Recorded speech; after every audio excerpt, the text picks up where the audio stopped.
Video viral होतोय. तोच video समजा कारण दावा असा केला जातोय की गुवाहाटीवरनं आल्यानंतरचा तो व्हिडिओ आहे.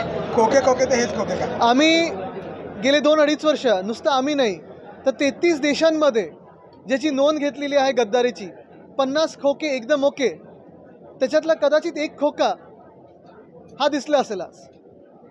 पण मला वाटतं सरळ हा जो व्हिडिओ घेतला आपण आणि ज्या कंपनीचे ते बनियन आणि चड्डी आहे त्यांनी दाखवलं की एवढे खोके मिळाल्यानंतर तुम्ही हेच बनियन घालू शकता.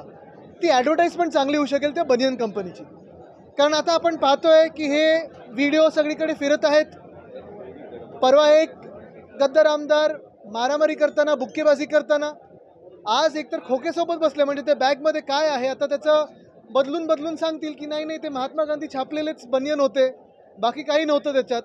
पण स्पष्टपणे जे दिसत आहे ते स्वतः आता कॅबिनेट मंत्री आहेत, त्यांच्यावर आरोप झालेत. हॉटेल घेण्याचा प्रयत्न, जमीन ढापण्याचा प्रयत्न, हे सगळे आरोप झालेले आहेत. मुख्यमंत्री महोदयांनी स्वतः उच्चस्तरीय चौकशी देखील लावलेली आहे. प्रश्न हाच आहे की ह्या गँगचे बॉस भ्रष्टनाथ मिंदे कारवाई करणार का? उत्तर मी तुम्हाला हे आज पण देऊ शकतो की ते कारवाई बिलकुल नाही करणार. पण जी ITची नोटीस आलेली आहे खूप उशिराच आली आहे, पण आता ह्या ITच्या नोटीसवर त्यांना क्लीन चिट मिळणार की खरोखर भाजप याच्यावर कारवाई करणार हे आता बघण्यासारखं आहे.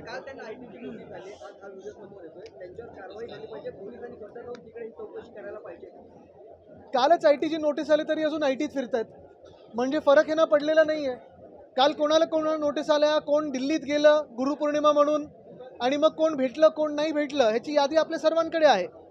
पण एवढं निर्लज्जपणे हा कारभार चाललेला आहे. खरोखर जर मुख्यमंत्री महोदयांना कारवाई भ्रष्टाचारावर करायची असेल तर ते ह्या व्हिडिओ पाहून काहीतरी पाऊल उचलतील ही आशा एक मी बाळगतो. संजय गायकवाड यांचा मारहाणीचा व्हिडिओ घेऊन आले. हा व्हिडिओ कोणी केला याबाबत मी स्वतः चौकशीची मागणी करणार आहे. माझ्या घरी कुठं अशा पद्धतीने कोणी व्हिडिओ केला याचं तेच उलट चौकशी. हे उलट चौकशी करतील, ठीक आहे, करू दे. पण जे चौकशीत किंवा ते व्हिडिओमध्ये दिसतंय त्याच्यावर चौकशी होणार की नाही? आणि जे समोर तुमच्या दिसत आहेत, जे फोनवर बोलताना तुम्ही काय डोळे झाकून फोनवर बोलत होतात, मग दिसतंय कसं? सगळीकडे तो कॅमेरा फिरतोय, तो दिसतोय कसा?